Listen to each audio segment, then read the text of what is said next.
electromagnetism. It also forms the inner edge of the magnetosphere.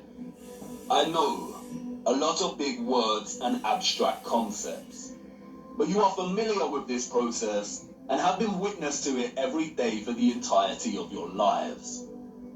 As you can see, the vials here contain molecular gases that are present in the atmosphere above us. When an electromagnetic source, such as a Tesla coil, is applied within close proximity of these gases, the coil's magnetic field ionizes or charges these gases, and the result is phosphorescent plasma. The gases become colorized. This is why our sky is primarily blue, because the sun's electromagnetic presence ionizes the atmosphere, and the result is colored plasma. When the sun is entering or exiting our region, or what the liars of the world call sunrise and sunset, we see a variety of color gradients due to its distance from the ionosphere above us. When the sun is no longer journeying above our region, the sky loses its color, and we can see the stars in the firmament beyond. Although the official scientists designate the ionosphere as an atmospheric layer, it is actually an ethereal layer.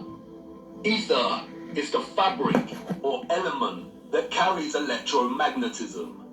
It connects everything in our realm. It is the fabric that makes the sun and moon and their concentric journey above our disk possible in the first place. Ether is the mysterious fifth element. It connects everything electromagnetically through vibrational energy.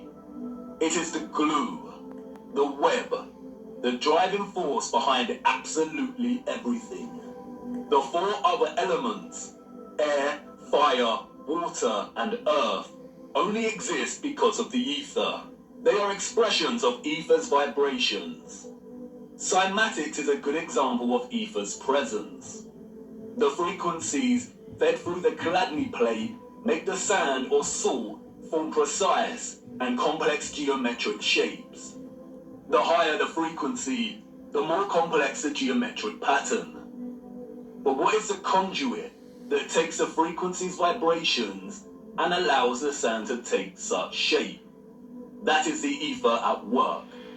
That's why we see fruits and vegetables that closely resemble cymatic patterns.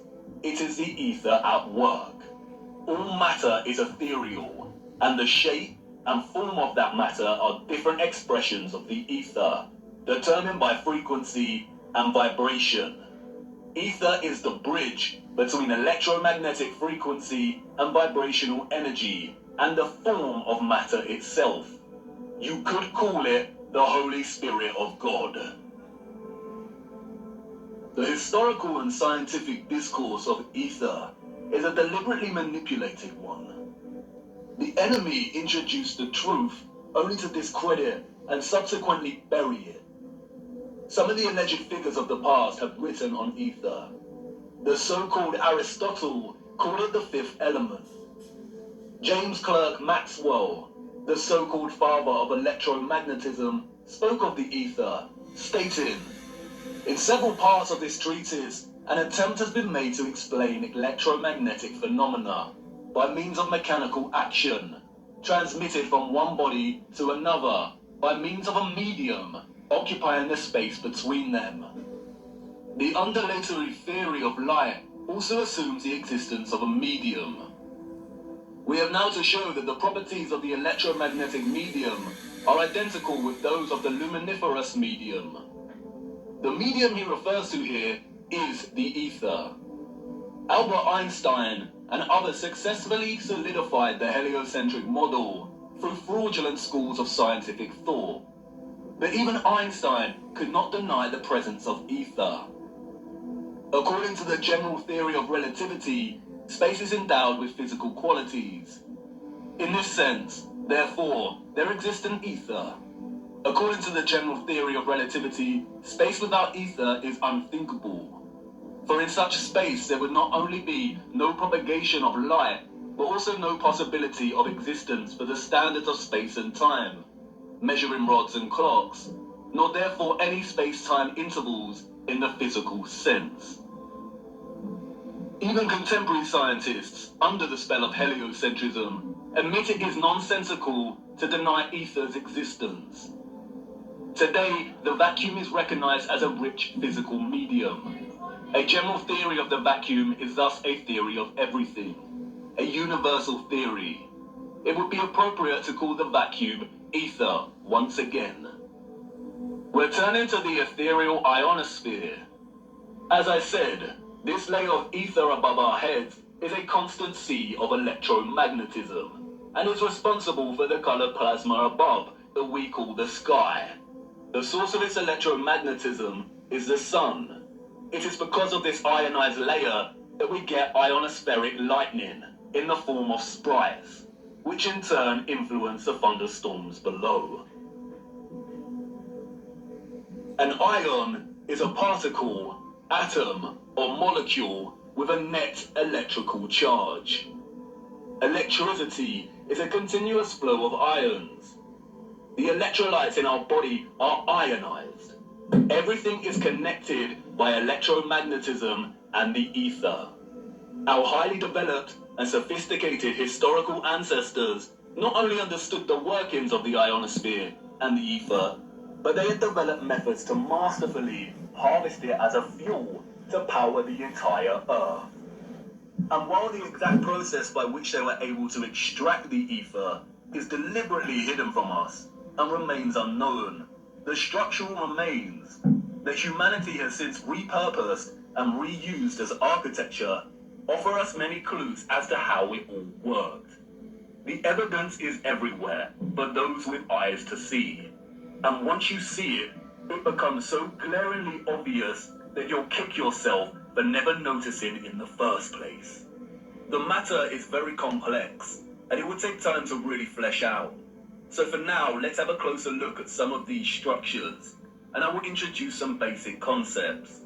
As we continue our journey, we will explore everything in more detail. We see them everywhere.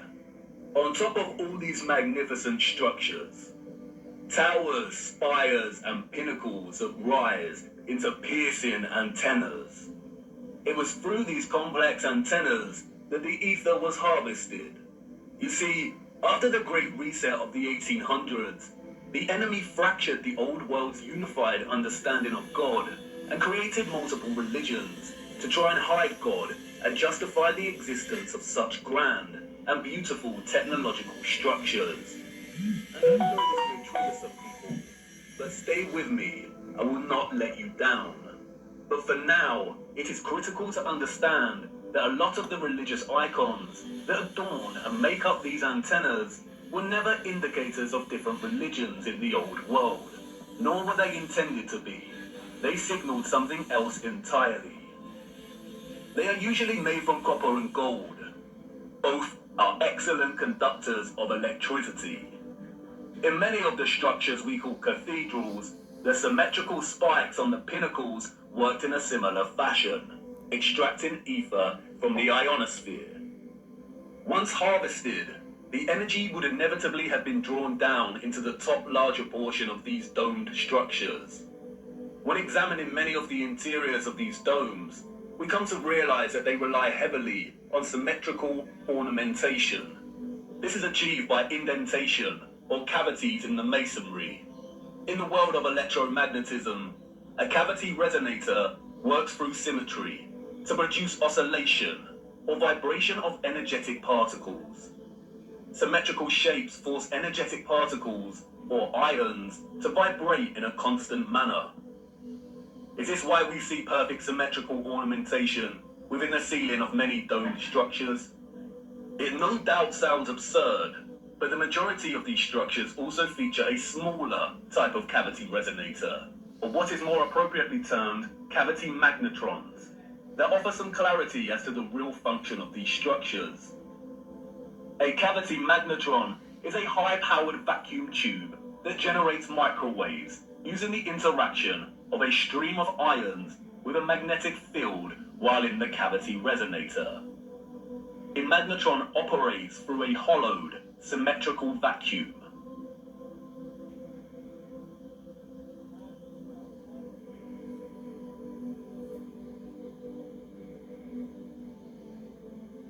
It emits powerful microwaves that can act as a source of free energy. If you break the symmetry or close the vacuum, it no longer functions.